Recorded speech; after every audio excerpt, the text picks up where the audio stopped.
জিয়াউর রহমান মির্জা আব্বাসকে ডেকে একটা হুন্ডা এবং 30 টাকা দিয়ে বলছিলেন আমার সাথে রাজনীতি করো এবং ইলেকশনে কাজ করো। ওইখান থেকে তার রাজনীতির যাত্রা বিএনপির সাথে। সেই জায়গা থেকে তিনি ঢাকা শহরে সাম্রাজ্য তৈরি করছেন। এই সাম্রাজ্য কিভাবে হয়েছে এই বাংলাদেশের মানুষ জানে, ঢাকা শহরের মানুষ সেটা জানে। ছাত্র দল, যুব দল, বিএনপি, তৃণমূলের নেত্রীরা, নেতাকর্মীরা জীবন দেওয়ার জন্য প্রস্তুত ছিল, কিন্তু এই মির্জা আব্বাসের মতো নেতারা ঢাকা শহরে কোনো গ্রিন সিগন্যাল দেয় নাই। ফলে মির্জা আব্বাস সাহেবের প্রতি আমাদের আহ্বান থাকবে, অনুরোধ থাকবে, আগে যা করছেন সেই আচরণ যদি পরিত্যাগ করতে না পারেন তাহলে কিন্তু এবার নির্বাচনে এটার পরিণতি ভালো হবে না। নির্বাচন মানে কথার লড়াই। আপনি একটা কথা বলবেন, আমি একটা কথা বলবো, জনগণ ডিসাইড করবেন জনগণ কাকে ভোট দিবেন। তাহলে আপনারা জনগণকে কেন ডিসাইড করতে দিচ্ছেন না? আপনারা নিজেরাই ডিসাইড করে নিচ্ছেন কেন? আপনারা নিজেরাই কেন আক্রমণ করছেন? জনগণ 12ই ফেব্রুয়ারি নির্ধারণ করবে যে কে বেয়াদব আর কে গ্যাংস্টার, কে সন্ত্রাসী আর কে জনগণের পক্ষে কথা বলে যাচ্ছে।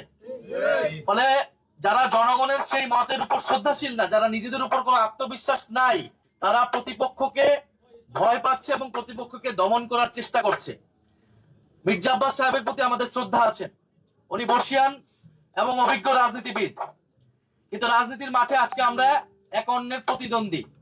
কিন্তু কথা ছিল বাংলাদেশে আমরা এই প্রতিদ্বন্দ্বিতাকে শত্রুতায় পরিণত করব না। মির্জা আব্বাস সাহেবও কোনো ভুল ত্রুটির ঊর্ধ্বে না, কোনো সমালোচনার ঊর্ধ্বে না।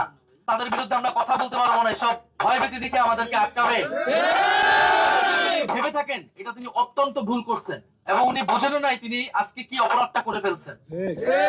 মির্জা আব্বাসের ইতিহাস আমরা জানি, আমরা ওই ঢাকা শহরে বড় হয়েছি। জিয়াউর রহমান মির্জা আব্বাসকে ডেকে একটা হুন্ডা এবং 30 টাকা দিয়ে বলছিলেন আমার সাথে রাজনীতি করো এবং ইলেকশনে কাজ করো। ওইখান থেকে তার রাজনীতির যাত্রা বিএনপির সাথে। সেই জায়গা থেকে তিনি ঢাকা শহরে সাম্রাজ্য তৈরি করছেন। এই সাম্রাজ্য কিভাবে হয়েছে এই বাংলাদেশের মানুষ জানে, ঢাকা শহরের মানুষ সেটা জানে। ওনাদের উচিত ছিল গণ অভ্যুত্থানের পরে জনগণের সামনে তাদের অতীতের সকল অপকর্মের জন্য ক্ষমা চাওয়া এবং তারপরে নতুন করে রাজনীতি শুরু করা।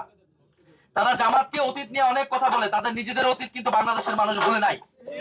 2001 থেকে 6 যে দুঃশাসন তারা তৈরি করেছে সেটা কিন্তু বাংলাদেশের মানুষ ভুলে নাই। ফলে অতীত ধরে কথা বলতে সবার অতীত ধরে কিন্তু আমরা কথা বলা শুরু করব। ফলে মির্জা আব্বাস সাহেবের প্রতি আমাদের আহ্বান থাকবে, অনুরোধ থাকবে, আগে যা করছেন সেই আচরণ যদি পরিত্যাগ করতে না পারেন তাহলে কিন্তু এবার নির্বাচনে এটার পরিণতি ভালো হবে না।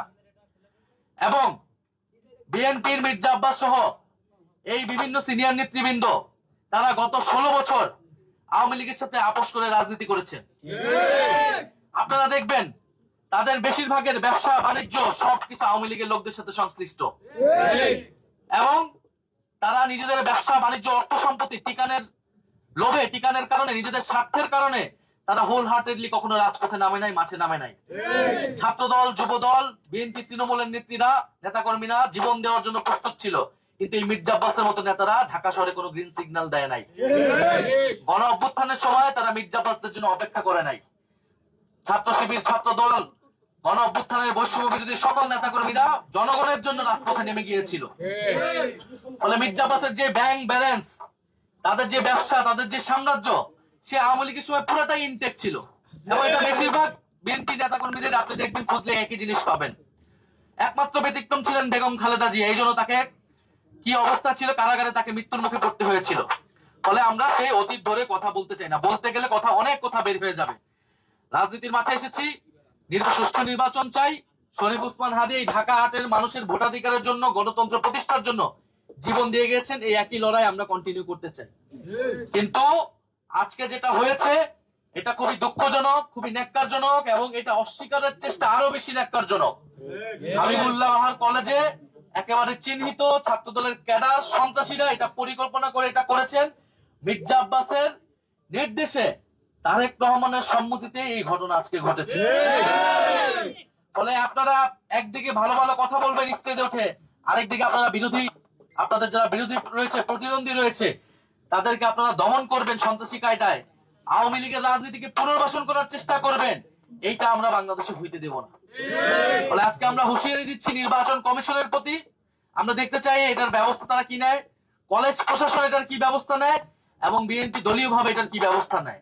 এরপরে বাকি জবাব আমরা রাজপথে দিব, আমরা 12ই ফেব্রুয়ারি ইলেকশনে দিব। এটা খুবই স্পষ্ট একটা পরিকল্পিত ভাবে সন্ত্রাসী হামলা, যে হামলায় আমাদের ঐক্যবদ্ধ বাংলাদেশের অনেক ভাই বোনেরা আহত হয়েছে, হেনস্থার শিকার হয়েছে, এবং এটা আমরা আইনিভাবে রাজনৈতিকভাবে আমরা এটার মোকাবেলা করব।